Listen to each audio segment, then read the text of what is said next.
Welcome to Histology and week 1 of Bio 264 lab. I wanted to start with this awesome diagram that Sister Carr made for you guys. If you're not in her class, I will put the PDF below on this post, but if you are in this class, you're able to access it through her announcements page. So let's get started here. This table or this diagram is really great because it helps you categorize the different types of connective tissues and epithelial tissues and things like that. So we'll go over all these. So we'll start with connective, and we go down from connective to connective tissue proper, down even further into loose connective tissue, which is composed of, there's different types. There's adipose, areolar, and reticular loose connective tissue. So let's go in here. I've got a few examples for you. Here is adipose tissue. See if I can make this a little bit bigger here. Well, no, okay. Bear with me. Sorry about this, guys. There we go. And then this one is areolar. Look for this one that has these really thin fibers stretching all the way across. I have come across some people that have identified this as nervous tissue in the past. Be careful of that. You'll notice there's no neurons, nothing like that. That one's areolar. And here we have reticular. Pretty characteristic. There's not much else that looks like this in the slides that you'll need to identify. And then if we go back to this table here, we'll go down from connective tissue to dense connective tissue into regular, irregular, and elastic. So this table can also help you when you're naming things. You can start at the bottom, you go regular, dense connective tissue. You go reticular tissue. I mean, not a lot of people say areolar, loose connective tissue.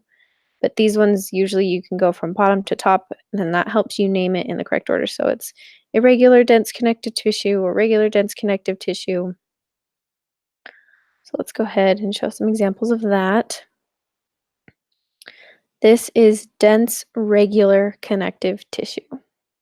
It's arranged in a very distinct pattern. There's nothing really branching out. It's all pretty flowing into one pattern. And then if we go down to the next one, this is dense irregular connective tissue. It's really different. This one's, pretty easy to identify. You'll get lots of different looking slides, but they'll all be pretty characteristic of irregularly arranged dense connective tissue. And then this here is the elastic connective tissue right here. Elastic dense connective tissue. It's kind of a mouthful once you start saying these all together. This one, I find it easy to remember because of these like little squiggly lines here. If you imagine stretching those out, you can stretch them out and pull them. And then when you let go, they'll go back to their shape like this. They're able to keep their shape. Let's see what we've got next. All right, bone tissue. Let's go over. That's on, this side, K. So bone is also considered connective tissue because it connects the body. That's pretty self-explanatory. So there's two types of bone that you'll need to know, compact and spongy. First slide here is compact bone. Looks kind of like wood. It's got the rings and everything. You'll learn more. I'm sure you've already read about them in your manual, but like the different structures within these, you'll need to know those as well. But this is compact bone. And this is spongy bone. Really different. Not a lot of people get these two confused because they're pretty easily identifiable. Moving on, blood, which is also falls under the category of connective tissue, along with blood and lymph. So just a quick slide of blood here. These ones, all these are your red blood cells. Pretty easy to identify. That one shouldn't be too difficult for you. Moving to cartilage, right here we have 3 different kinds of cartilage you'll need to know. Fibrocartilage, hyaline cartilage, and elastic cartilage. So this one is fibrocartilage. A easy way, or I guess not an easy way, but another thing that helps you remember, that can help you remember this, is if you look and you see all of these thick collagen fibers. So I don't want to say it looks like hairy, but it's just got a bunch of fibers running through it, all through here. And then of course the cells. Here is elastic connective tissue, or elastic cartilage, excuse me. You're not going to find really anything else that looks like this. This is pretty characteristic. You'll be able to identify that fairly easy. And this one, hyaline cartilage, which is also really easy to identify. It doesn't look like either of the other two over here.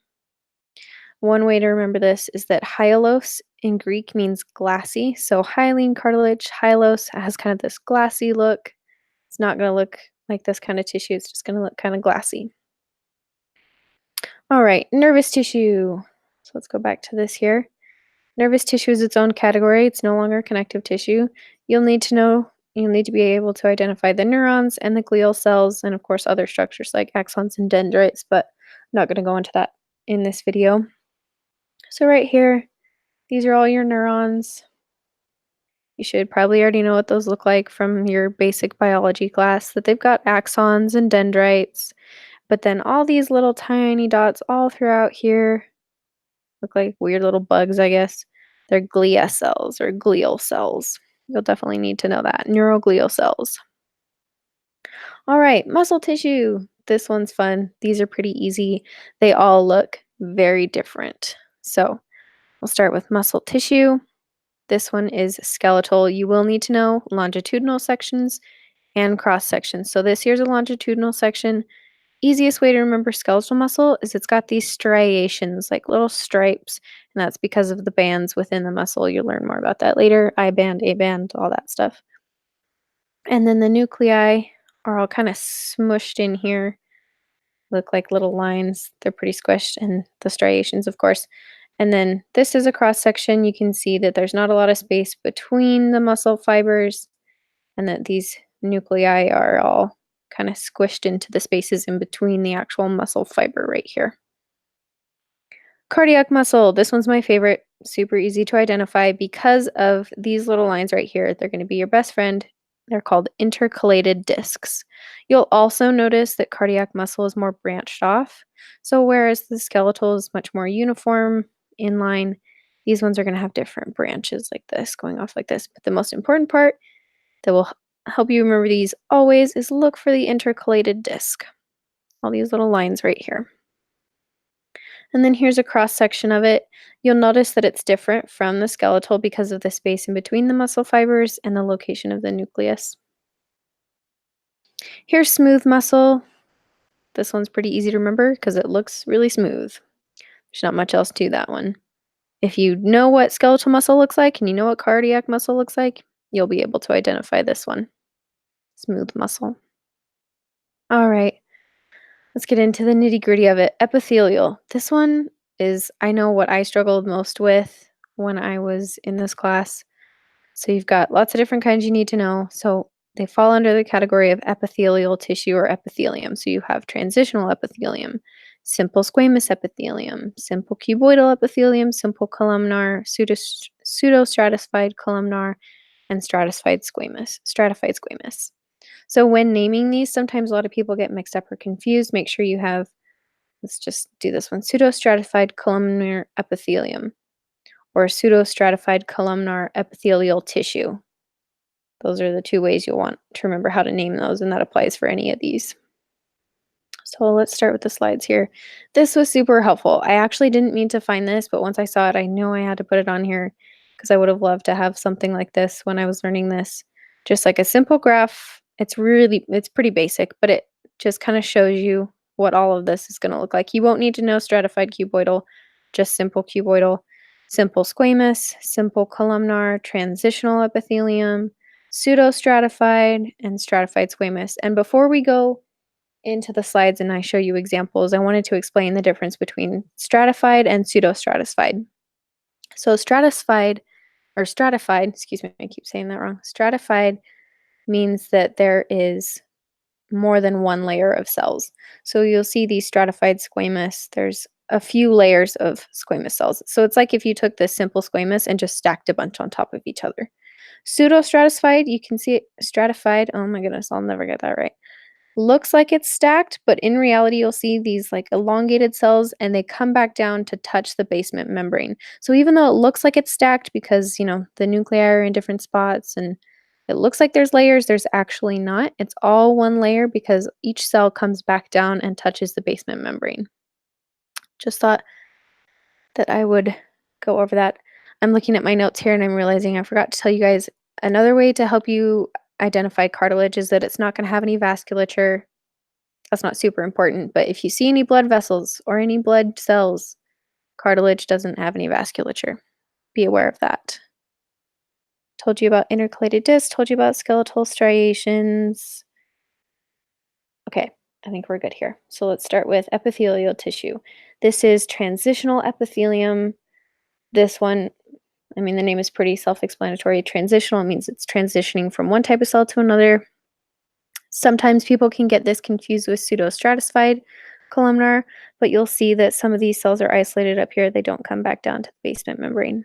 So this is transitional epithelium. This here is simple squamous epithelium. Just the little squares or whatever, little circles. Simple squamous, that one's pretty easy. Simple cuboidal is also very characteristic because they'll be arranged more often in these rings here. So you'll see that each cell is kind of a square, cuboidal, and then it has its nucleus, pretty round nucleus, and then it'll be arranged in a ring like this. This is simple columnar epithelium, simple meaning it only has one layer, and columns, they kind of look like Roman columns, Colosseum or whatever. Just look like big, tall, skinny cells. That is simple columnar epithelium.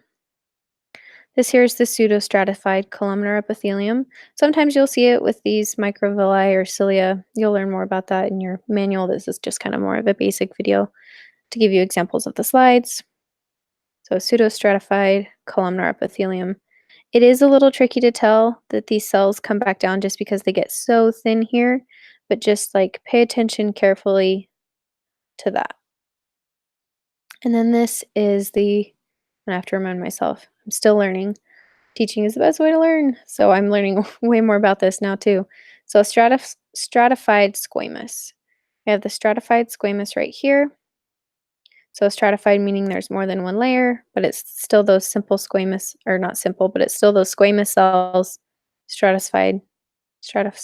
Oh my goodness, I can't say it. Never mind. So the main reason I wanted to do 2 slides of the stratified stratified squamous is that you can have keratinized up here. It's keratinized. You'll see that they're really squished down. They look a lot darker. This is usually the superficial side. That means they're keratinized. But this here, there's not really a layer there, so these are non-keratinized. So let's see, let's just go back through these. You can have a quick look if I missed anything. Oh, I think we're good. So this table is going to be your best friend. Study this, go deeper into it, look up pictures. Honestly, that helps a lot if you just want to look up pictures because you can be tested on lots of different pictures. You probably noticed that there weren't any set photos. So just study this table, memorize it even if you want to. But I would say just practice looking at different pictures and testing yourself.